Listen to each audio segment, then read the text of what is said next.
I never imagined my own sister would accuse me of stealing her wedding money and watch the entire family turn against me before I could even breathe. One moment I was the maid of honor, the next I was the villain everyone decided to believe. In that instant, something inside me cracked, not from the accusation itself, but from the certainty in their eyes, as if they had been waiting for a reason to push me out.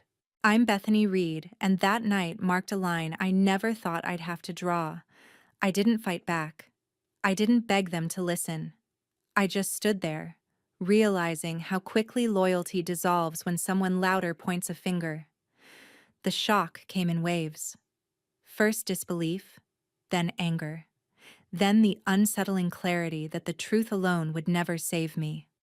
Not with a family that needed a scapegoat more than they needed answers. But something else happened in that moment. Something none of them noticed. While they condemned me, I started connecting pieces that never made sense before. The looks, the whispers, the sudden tension around my grandmother's decisions. It felt as if the accusation wasn't the beginning of a problem, but the end of a plan I hadn't seen coming. 3 days later, I walked into a family dinner with a quiet resolve and a single video that would shatter every lie they had wrapped themselves in. What happened in that room changed far more than their opinion of me. It changed the entire direction of my life. Before I reveal what happened when the truth finally hit the table, tell me, what time is it where you're watching this? And from which part of the world? I genuinely want to know how far this story will reach next. Earlier that week, I had woken up thinking the day would be simple, predictable, and maybe even joyful. I had spent months helping my sister prepare for her wedding, and by the time Saturday arrived, I thought I knew exactly how the day would unfold. I was wrong, but that realization didn't come until much later. That morning, all I felt was the strange mixture of pride and exhaustion that came with being the maid of honor. Chelsea Reed looked flawless from the moment she stepped into the bridal suite. I watched her pace around the room, adjusting her veil, asking me to check her hair, handing me lists of things she wanted done before the ceremony started. I kept track of her bouquet, her makeup bag, and the emergency kit she insisted she needed nearby. As chaotic as she was, I still believed it meant something that she trusted me to keep everything together. I moved through the vineyard venue like someone trying to hold a dozen threads in both hands. The coordinator sent me updates. The caterer asked questions. The DJ needed the revised order of speeches, and every single person seemed to look at me when something needed fixing. I kept telling myself it would be worth it once Chelsea walked down the aisle. I wanted the ceremony to feel effortless for her, even if it meant I was running around in uncomfortable shoes all morning. When the ceremony finally began, I stood to the side with the bouquet in my hands, reminding myself to breathe. Watching Chelsea step onto the path, escorted by our father, I felt something tighten in my chest. Not jealousy, not resentment, just a quiet hope that maybe the day would bring us closer. For a moment, everything truly did feel perfect. Guests laughed, glasses clinked, music filled the courtyard, and the reception glowed under string lights that made the entire scene feel unreal. My main job during the reception was managing the gift table and the adjoining room where guests dropped off cards and envelopes. I had labeled boxes, arranged the table, and made sure no one wandered into the space who didn't belong there. Near the end of the night, I stepped into the gift room one last time to check the door, count the remaining cards, and confirm the staff would secure it after the event. Nothing looked out of place. I locked the door, handed the key to the venue coordinator, and walked out believing everything was accounted for. After the guests left, our immediate family drove to my parents' house for a small after-wedding gathering. I was tired but proud of how smoothly the day had gone. I expected conversation about the ceremony, the vows, the food, maybe even a comment about how well I handled the chaos. Instead, the shift happened with a speed I still struggle to process. Chelsea entered the dining room with a strange stillness around her. and the mood tightened before I even understood why. I noticed the way her breathing changed and the way my mother straightened her shoulders, as if preparing for impact. The words came fast, too fast for my brain to keep up. I remember watching her lips move, her hands tremble, and her expression sharpen into something cold and rehearsed. She announced that the wedding fund, the envelopes, the cards, the cash everyone had contributed, had vanished. I waited for the explanation, for the next detail that would clarify what she meant. But the next thing she said gutted the room. She claimed I was the only person with access to the gift room and that the money was gone because of me. The silence that followed carried more weight than the accusation itself. My father's stare hardened. My mother's disappointment surfaced instantly, and the space between us morphed into something unrecognizable. I tried to speak, but the room had already made its decision. They didn't argue. They didn't ask questions. They clung to her story as if it had already been proven. The pain wasn't in their anger. It was in how easily they accepted a version of me I had never been. I walked out of the house that night without raising my voice. My phone buzzed as I closed the car door. Chelsea had posted a message in the family group chat, painting me as someone who betrayed her on the most important day of her life. By the time I reached my apartment, half the family had blocked me. The rest simply stayed silent, which felt worse. That night, I finally understood what it meant to have the floor pulled out from under me without warning. The wedding I worked so hard for had turned into the first step in a disaster I never saw coming. By the next morning, a numb heaviness settled over me, the kind that made everything feel slightly out of place. I moved around my apartment without direction, trying to understand how a single accusation had shifted the ground under my feet. Nothing made sense, and the silence from my family only deepened the confusion. I kept waiting for someone to call and say there had been a mistake, but the hours passed without a single message. I didn't know what I expected, but it wasn't the growing realization that they might actually believe everything Chelsea said. The first person to reach out wasn't my parents. It was my grandmother, Helen Reed, calling in her usual calm tone, though something fragile hid underneath it. Hearing her voice sent an ache through my chest I wasn't ready for. She didn't scold me. She didn't accuse me. She simply asked if I felt well enough to talk for a moment. The pause before her next question told me she already feared the answer. When she finally spoke, her words landed with a weight that tightened my throat. She asked if I could promise her I hadn't taken the wedding money. I could hear the hesitation she tried to hide. It wasn't anger. It was uncertainty, the kind that grows when someone is torn between what they know about you and what they've been told. The idea that my grandmother, the one person who had always believed in me, now questioned whether I might have done something so reckless made my stomach twist. I reassured her as best I could, but the damage was already there. I recognized it in the quiet exhale she released before ending the call. After hanging up, I sat still for a long time, replaying her voice. Something in the way she phrased her question triggered a memory I had buried months ago, one that cast an entirely different shadow over the situation. My grandmother had once confided in me about her estate plans, telling me she intended to leave me the majority of her assets because she felt I was responsible and stable. She loved my sister, but she never hid her concerns about the way Chelsea handled money. At the time, it felt like a private moment between us, not something with consequences. Now, it resurfaced with new meaning. A second memory followed, one of Chelsea standing at the bottom of the staircase months earlier, listening to part of a conversation she wasn't meant to hear. She hadn't said anything to me that day, but her expression had hardened the moment she realized our grandmother's intentions. She treated me differently after that, as if I had taken something from her despite having no control over any of it. I pushed the thought away back then, not wanting to read too much into her moods. But the way she looked at me last night, the ease with which she pointed a finger, made everything click together like pieces of a puzzle I had ignored. The accusation no longer felt random, it felt calculated. Once the idea took hold, it spread quickly. Chelsea didn't just accuse me, she did it publicly, decisively, and in a moment when no one expected conflict.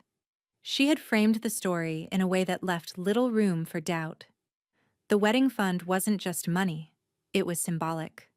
Losing it cast a shadow large enough to obscure anything else, including my grandmother's future decisions. I wasn't dealing with an impulsive reaction. I was dealing with intent. I needed clarity.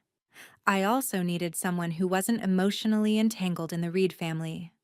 Without thinking twice, I grabbed my keys and drove to see Lena Morales, the only person I trusted to give me a straightforward perspective. She opened her door before I even knocked, taking one look at my expression before ushering me inside. I didn't know how to express the mess in my chest, so I started with the simplest version of the truth.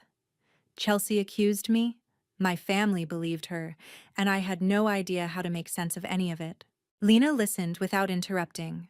When I finished, she leaned back and crossed her arms with a look that suggested she was already working through possibilities. She considered the wedding venue, my responsibilities during the reception, and the room where the gifts had been stored.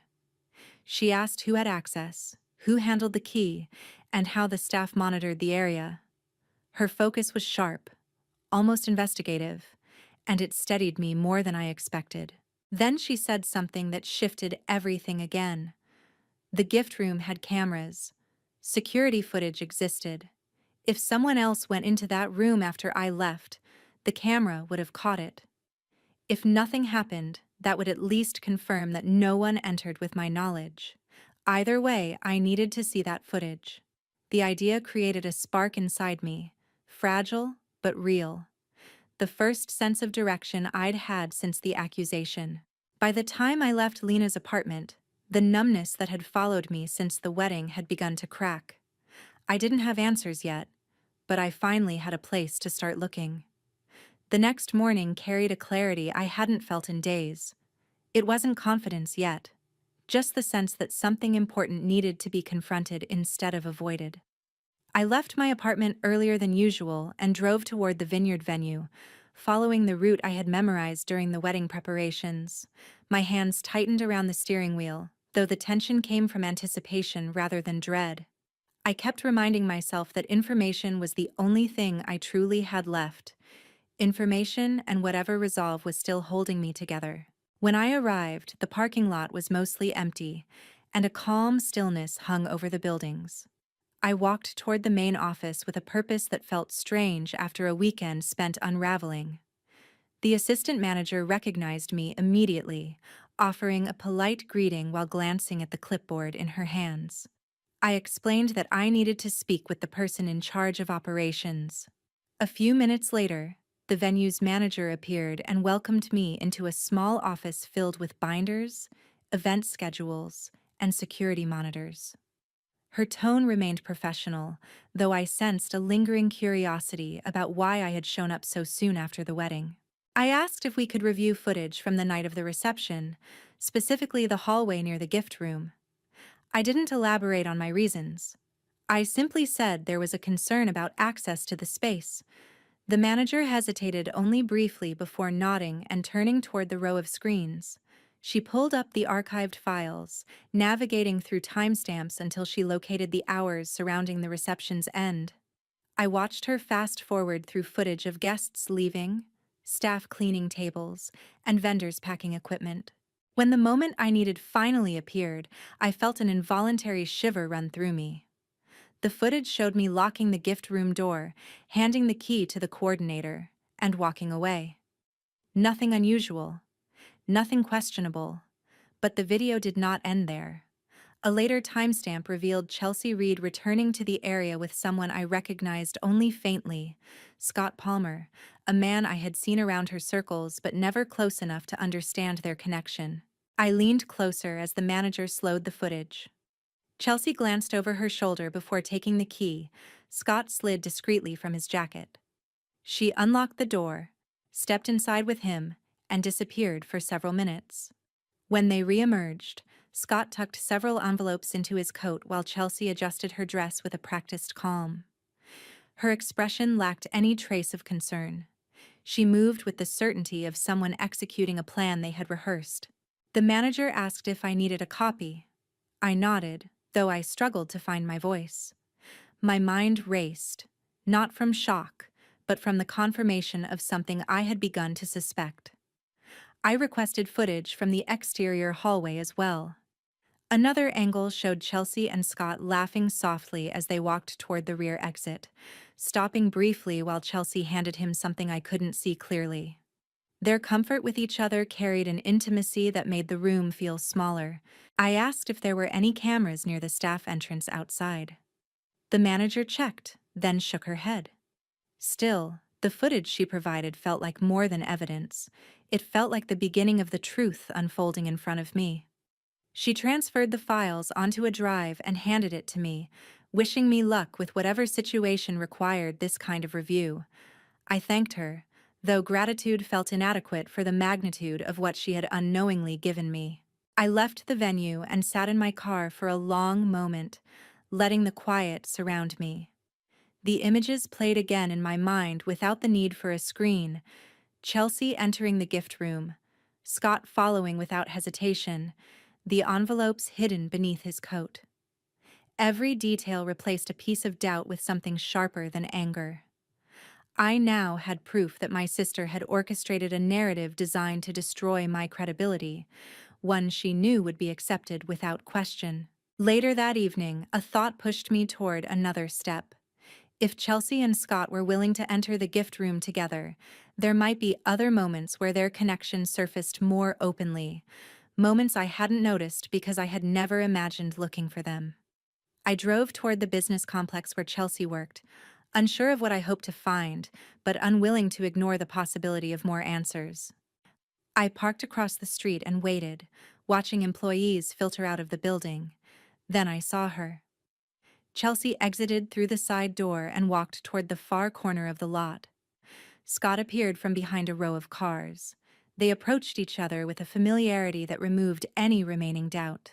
He leaned in close, and the two shared a moment that revealed a deeper bond than anything implied by a simple professional acquaintance. I recorded enough to understand the truth fully, not for revenge yet, but because the reality unfolding in front of me required documentation.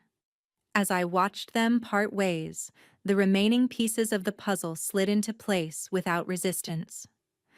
Whatever I had believed about my sister's motivations had only been scratching the surface. When I drove away, I carried something I hadn't felt since the accusation: direction. By the time I returned home that night, the exhaustion carried a sharper edge. I kept replaying the footage in my mind as if repetition might dilute the shock, but it only made the images more vivid. Still, I hadn't decided what to do with the evidence. The truth mattered, but timing mattered more, and the situation had already spiraled in a direction I hadn't chosen. I forced myself to sleep, knowing the next day would demand clarity I wasn't sure I had yet. The following afternoon, I received an unexpected message from Ryan Porter, asking if he could stop by for a moment. I hesitated before agreeing, unsure of what he wanted or whether he too believed Chelsea without question. When he arrived, he stood stiffly in the doorway, carrying the weight of someone who had spent days trying to reconcile too many conflicting stories. I let him inside, unsure of how to navigate the distance that had grown between us since the wedding. He didn't accuse me or offer excuses for Chelsea. Instead, he asked a direct question: whether I had seen anything unusual the night of the reception. His voice carried exhaustion rather than suspicion, and something about that softened the tension in my shoulders.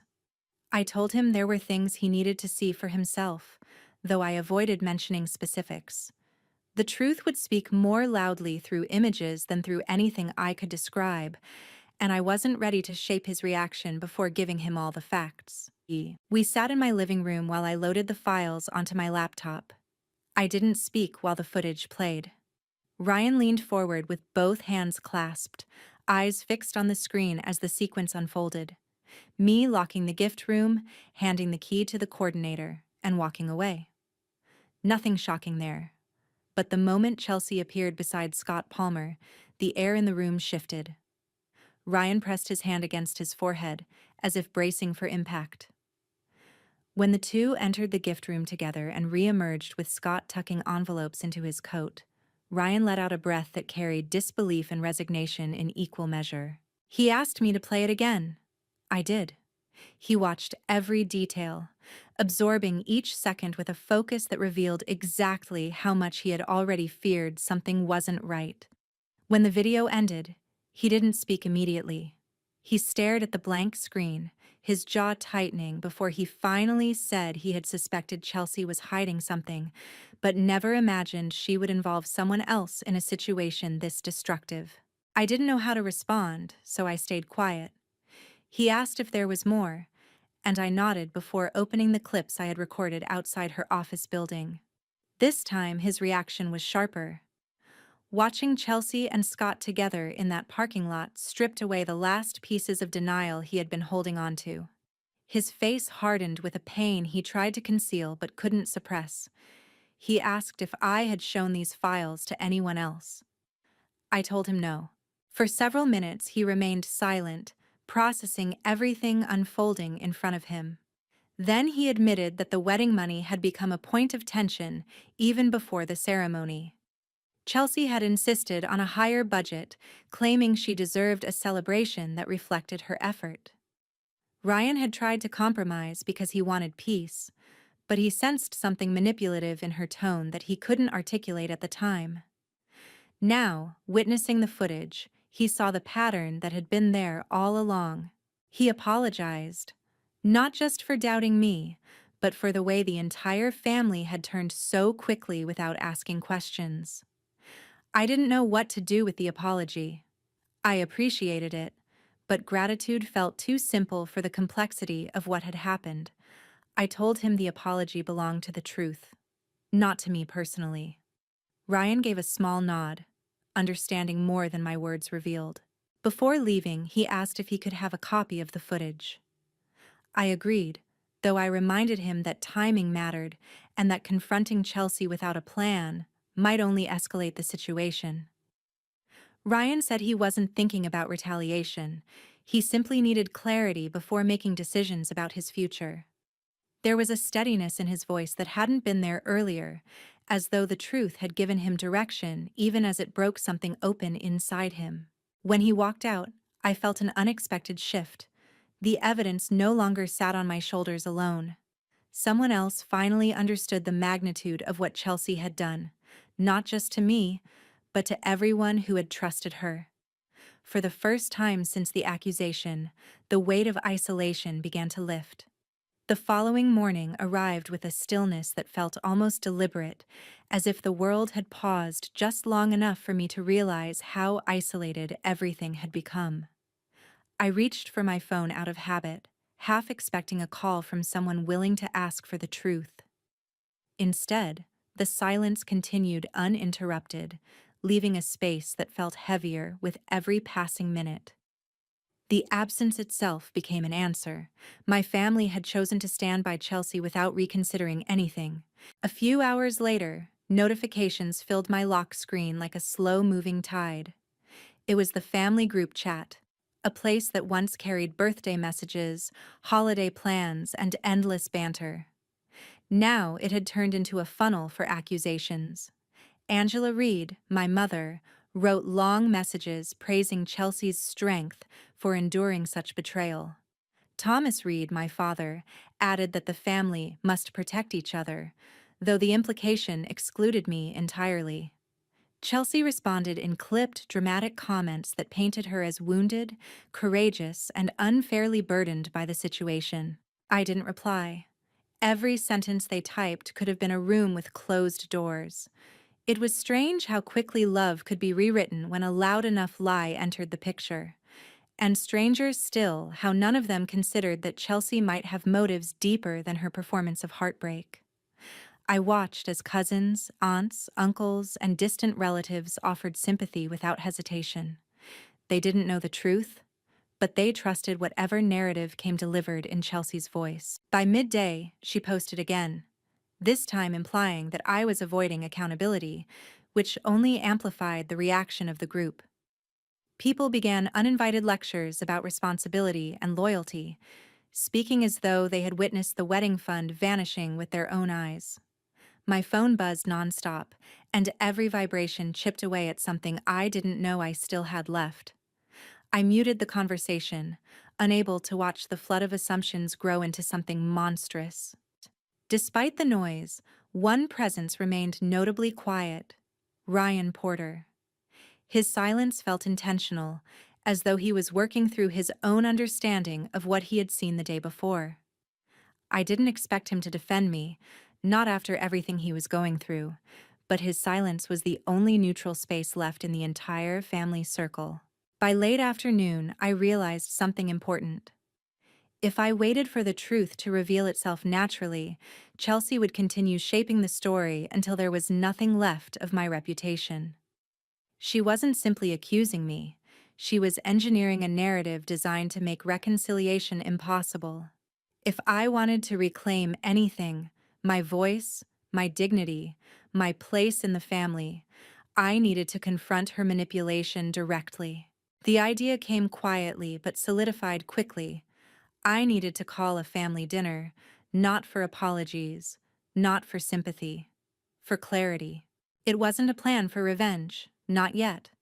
It was a step toward closing the space between her manufactured storyline and the truth I carried. I opened the muted group chat and typed a short message, the kind that offered neither defense nor explanation. I wrote that I wanted to meet at my parents' house for dinner the next evening and that I had something important to share. I kept the tone calm, firm, and free of emotion. The responses came fast. My mother asked if this meant I was finally ready to do the right thing. My father wrote that he expected honesty because the family had been more than patient.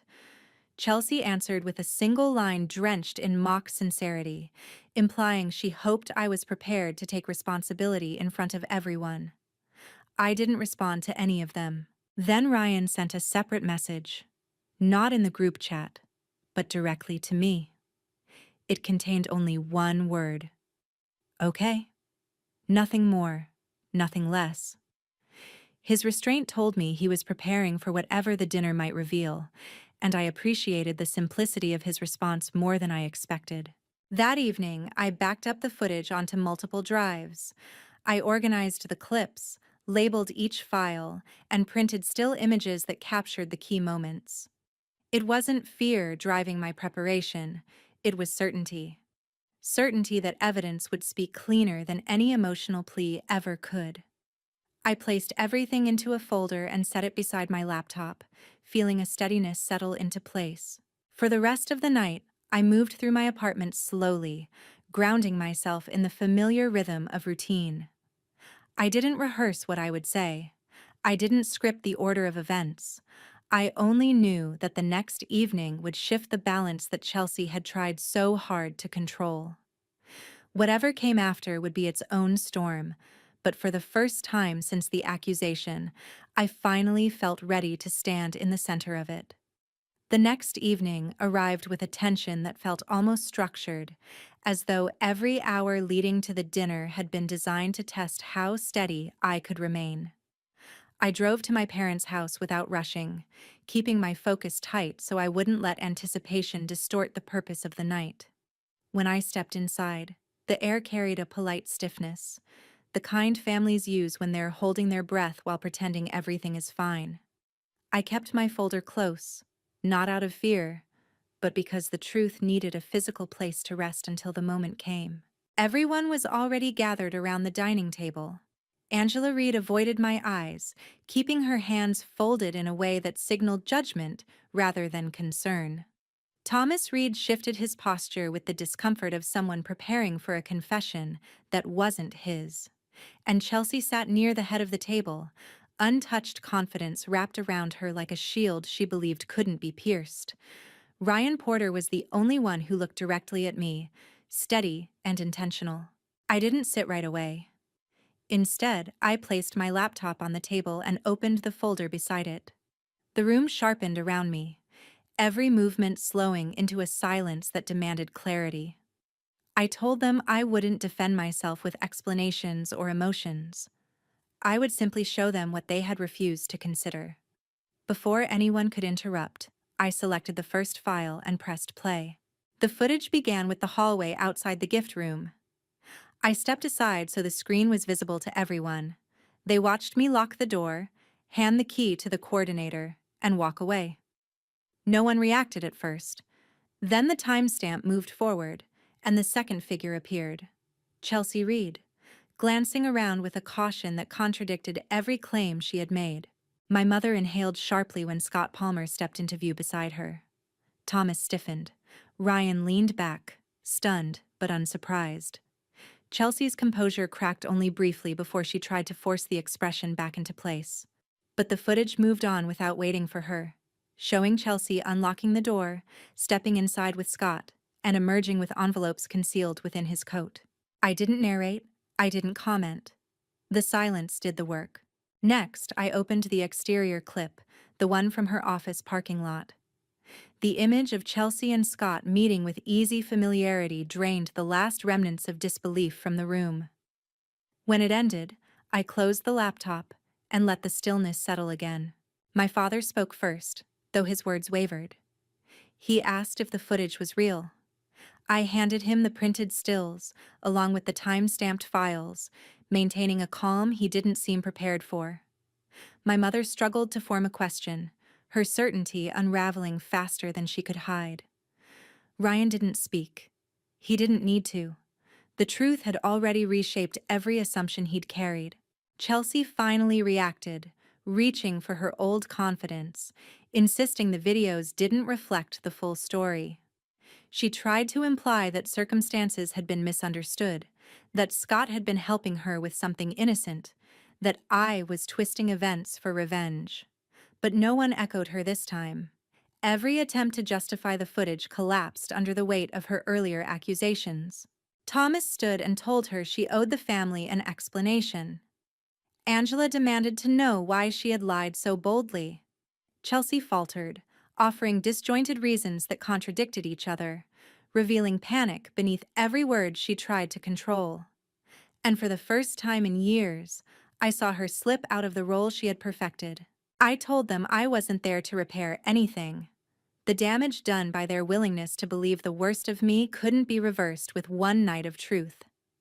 I had brought the evidence because I refused to let someone else script my identity. Not anymore. I informed them that after this evening, I would be stepping back permanently. I wasn't cutting them off as punishment. I was choosing peace after years of chaos I hadn't created. Ryan approached me as I gathered my things. He thanked me again and said he was filing for an annulment. He needed to rebuild his life without deception holding it together. He walked out shortly after, leaving Chelsea stunned in the chair she had once used as her throne.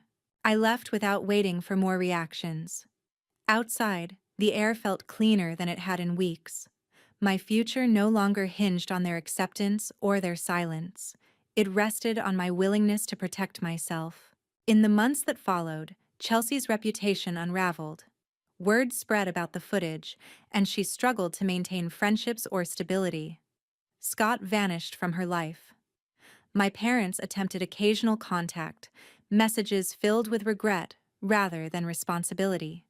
But I kept distance where healing required space. I started building my own life again, calmer, clearer, and no longer defined by someone else's narrative. Before I end this story, let me ask you something. If you were in my place, would you have walked away too, or stayed to fight for a family that didn't fight for you? Thanks for listening, and I genuinely love to hear your thoughts.